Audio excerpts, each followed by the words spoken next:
ক্বালু আস্তাগফিরুল্লাহ, তোমরা বলো আস্তাগফিরুল্লাহ ইন্নাহু কানা গফফার, এবং তিনি তোমাদের ক্ষমা করে দিবেন। ওয়া ইউমদিদকুম আমওয়াল, এবং তোমাদেরকে ধন সম্পদ বৃদ্ধি করে দিবেন। ওয়া বানিন, এবং যাদের ছেলে সন্তান হয় না তাদেরকে আল্লাহ রাব্বুল আলামিন ছেলে সন্তান দিয়ে দিবেন। ওয়া ইউমদিদকুম আমওয়াল, এবং তাজরি মিন তাহতিহাল আনহার, এবং তোমাদেরকে অনন্তকালের সুখ জান্নাত দিয়ে দিবেন। সম্মানিত উপস্থিতি, তো আল্লাহ রাব্বুল আলামিনের কাছে সর্বপ্রথম মানুষ আপনাকে কি দিবে? একদিন মানুষের কাছে চাবেন, 2 দিন মানুষের কাছে চাবেন, 3 দিন মানুষের কাছে চাবেন, 3 দিনের বেলায় মানুষ বিরক্ত হয়ে যাবে। কিন্তু আল্লাহ রাব্বুল আলামিন সবচেয়ে তিনি চাওয়াকে ভালোবাসেন, যে বান্দা আমার কাছে কখন চাইবে। আল্লাহ রাব্বুল আলামিন দেওয়ার জন্য প্রস্তুত হয়ে রয়েছেন।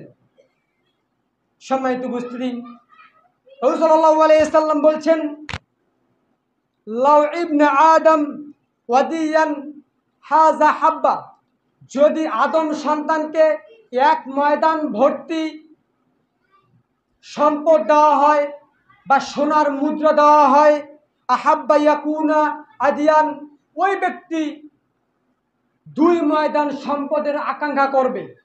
মানে আদম সন্তানকে, মুহাম্মদ সাল্লাল্লাহু আলাইহি সাল্লামের উম্মতকে, আদম থেকে মুহাম্মদ সাল্লাল্লাহু আলাইহি সাল্লাম পর্যন্ত যতগুলো মানুষ রয়েছে, এই এতগুলো মানুষকে যদি আল্লাহ রাব্বুল আলামিন এক ময়দান সমপরিমাণ সম্পদ দেওয়া হয়, সোনার মুদ্রা দেওয়া হয়, আহাব্বা আকুনা ইলাইহি আদিয়ান, ওই ব্যক্তি 2 ময়দান সম্পদের আকাঙ্ক্ষা করবে।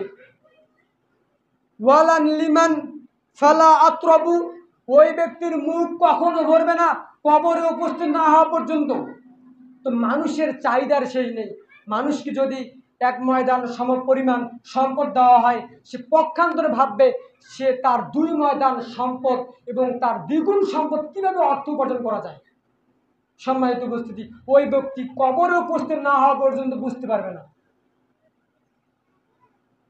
তো বলছিলাম, আজকের জুমার আলোচনার বিষয় ছিল যে দুনিয়ার প্রতি মোহ এবং বস্তুবাদী দুনিয়ার প্রেম থেকে, ভালোবাসা থেকে নিজেকে আল্লাহর দিকে নিয়ে যাওয়া এবং আল্লাহর স্মরণ থেকে বিমুখ না হওয়া।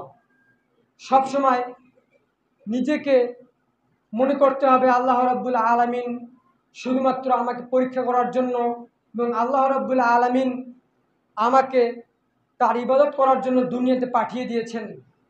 তো দুনিয়াতে বাঁচতে হলে আমাদের যেটা প্রয়োজন, খাওয়ার প্রয়োজন, অর্থ সম্পদের প্রয়োজন, এটা স্বাভাবিকভাবে এর তাপমাত্রা যেন অধিক না হয়, যে অধিক হলেই কিন্তু আমরা ভুলে যাব যে আমাদের মরতে হবে এবং আমাদের ওয়াল আখিরাতু খায়রুম ওয়া আবকা, পরকালীন জীবন বলতে কিছু রয়েছে।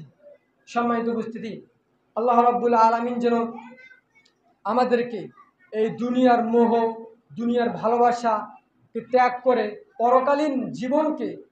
পরকালীন জীবনের প্রতি গুরুত্ব দেওয়ার তৌফিক দান করে। সকলে আল্লাহুম্মা আমিন।